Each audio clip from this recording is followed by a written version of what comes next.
দেখেন আমার সামনে একজন লোক লাল সেফটি পরে দাঁড়িয়ে আছে, হাতে একটি কাগজ নিয়ে। উনি হচ্ছেন আমাদের বাংলাদেশি একজন ভাই। তো ওনাকে না জানিয়ে আমি ভিডিওটা করলাম।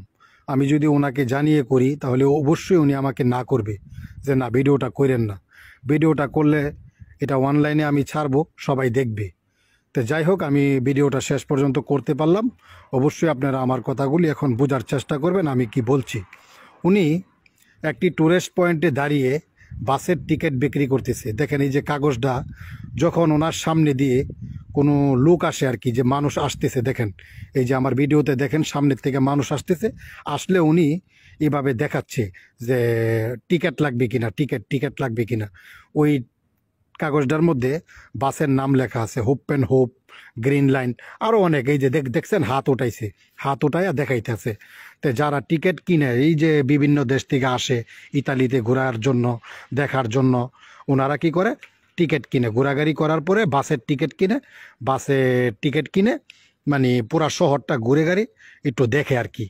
তে ওই ভাইয়ের টিকিট বিক্রি করে এখানে দাঁড়িয়ে একটা টুরিস্ট পয়েন্টে। এরকম আরও মনে করেন যে 30-40 জন লোক এক একটা পয়েন্টে টিকিট বিক্রি করতেছে। তাহলে উনি লাভটা কি? এই লাভটা হচ্ছে উনি সারাদিনে, এখন তো সামার সিজন, এখানে গরম চলতেছে, এখন প্রচুর পরিমাণ টুরিস্ট আসবে ইতালিতে দেখার জন্য আর কি। যে সব জায়গার মধ্যে আগের স্মৃতি আছে, 2000 বছর আগের, 300 বছর আগের, 400 বছর আগের, ওই স্মৃতিগুলা দেখার জন্য ইতালিতে আসে। অনেক দেশ থেকে আসে, জার্মান থেকে আসে, ফ্রান্স থেকে আসে, ক্রোয়েশিয়ার থেকে আসে, রোমানিয়ার থেকে আসে, বেলজিয়াম থেকে আসে, কানাডার থেকে আসে, আমেরিকা, সারা বিশ্ব থেকে এখানে লোক আসে দেখার জন্য। এই দেশের মানুষ আরেক দেশে যায়, আরেক দেশের মানুষ এই দেশে আসে। তাহলে ওই বাইরে যে টিকিটটা যে বিক্রি করতেছে, ওই টিকিটটা কই থেকে আনছে আমি আপনাদেরকে বলি। যারা নতুন অবশ্যই আপনারা বোঝার চেষ্টা করবেন। উনি এখানে একটা টিকিটের দোকান আছে, মানে একটা দোকান আছে বা দুইটা দোকান থাকতে পারে। আমি এখানে গেছি, অনেকবার গেছি, আমি দেখলাম যে এইভাবে করে আর কি।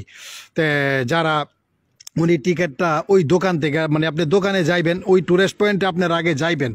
আপনারা ইতালি মানে রুমে বইসা না থাকা আপনারা অবশ্যই একটু ঘোরাফেরা করবেন, যে টুরিস্ট পয়েন্টে যাইবেন। পিয়াসা ভেনিসা আছে, ভ্যাটিকান সিটি আছে, এই কলোসিয়াম আছে, এদিকে যাইবেন, যাই দেখবেন যে বাসের টিকিট বিক্রি করে।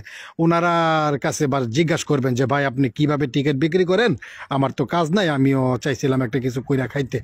যদি তার মন মানসিকতা ভালো হয়, আমাদের বাংলাদেশি এরকম আছে, আফ্রিকান আছে, পাকিস্তান আছে, কিন্তু আমাদের সবচেয়ে বেশি বাংলাদেশি বাইরেই টিকিট বিক্রি করে ইতালিতে। তাহলে ওনাকে জিজ্ঞাসা করবেন, জিজ্ঞাসা করলে উনি হয়তো বলবে, যদি ভালো মন মানসিকতা থাকে ওনার মধ্যে। আর যদি মনের ভিতরে কোনো প্যাচ থাকে তাহলে আপনাকে বলবে না যে না এগুলা ভাই করা যাবে না, এটা আমরা অনেক আগের থেকে করি, এরকম কিছু একটা বলবে না। এখানে কিন্তু নতুন লোকেও করতেছে, এটা কোনো লাইসেন্সদারি না যে আপনি পারবেন না, আপনি পারবেন। যারা নতুন অবশ্যই ইংলিশ জানেন, ভালো ইংলিশ বলতে পারেন, তাদের জন্য এই কাজটা একদম ইজিলি আপনি যখন করবেন। আপনি সারাদিন আপনি 9টা বাজে যাইবেন, 9টার থেকে রাত্রের এই বিকাল 7টা 8টা পর্যন্ত আপনি দাঁড়ায় থাকবেন, 8টা 9টা পর্যন্ত, দেখবেন যে আপনার 70 টাকা, 60 টাকা, 50 টাকা এরকম হাজিরা আসবে, বুঝছেন। তারপর আপনি পাশাপাশি একটা কাজ দেখেন, কাজে ঢুকে যান, সমস্যা নাই। কিন্তু প্রাথমিক অবস্থা তো আপনার চলতে হবে ইতালিতে আসলে। তাহলে এই টিকিটটা ওই দোকান থেকে আপনি নিয়ে আসবেন। আমি যে বললাম যে ওই টিকিটটা কোথায় থেকে আপনি পাবেন, যদি কেউ না বলে তাহলে আপনি এই আশপাশে দোকান আছে যে টিকিট বিক্রি করে কোথায়, ওই দোকানদারের সাথে কথা বলেন যে ভাই আমার কাজ নাই, আমি চাইছিলাম যে বাসের টিকিট বিক্রি করতে, এখন আপনি আমাকে একটু সুযোগ করে দেন। তাহলে আপনাকে ওই দোকানদারে একটা জায়গা দিব, মানে এই দাঁড়ানোর একটা জায়গা দিব, ওই জায়গাতে দাঁড়ায় আপনি টিকিট বিক্রি করতে পারবেন। আর আরেকটা লোকে যে বিক্রি করতেছে ওইখানে আপনি দাঁড়াইতে পারবেন না, কেননা উনি ওইখানে করতেছে অনেক আগের থেকে। এখানে পুরান লোক আছে, 5 বছর 6 বছর 7 বছর আগের লোকও আছে, এরকমভাবে টিকিট বিক্রি করতেছে। যে যেটা কইরা মজা পাই এইটাই করে, বুঝছেন না। এটা হলো ইতালি, এখানে যে যেভাবে চলতে পারে এইটাই করে। অবশ্যই আপনারা ট্রাই করে দেখতে পারবেন, তাহলে অবশ্যই আপনাদের এইটা কাজে লাগবে। আমি হয়তো উপকার করার জন্য আপনাদেরকে ভিডিওটা করছি, আপনারা বেশি বেশি শেয়ার করবেন। আর যারা নতুন আসে তারা অবশ্যই ভিডিওটা দেখতে পারবো, দেখলে হয়তো আমার আইডিয়াটা ওনারা কাজে লাগাইতে পারবে। যারা নতুন আসে, আসার পরে অনেক টেনশনে থাকে, কাজ কাম পায় না, এখানে বাসার সমস্যা, এটা সেটা অনেক ঝামেলার মধ্যে পড়তে হয়।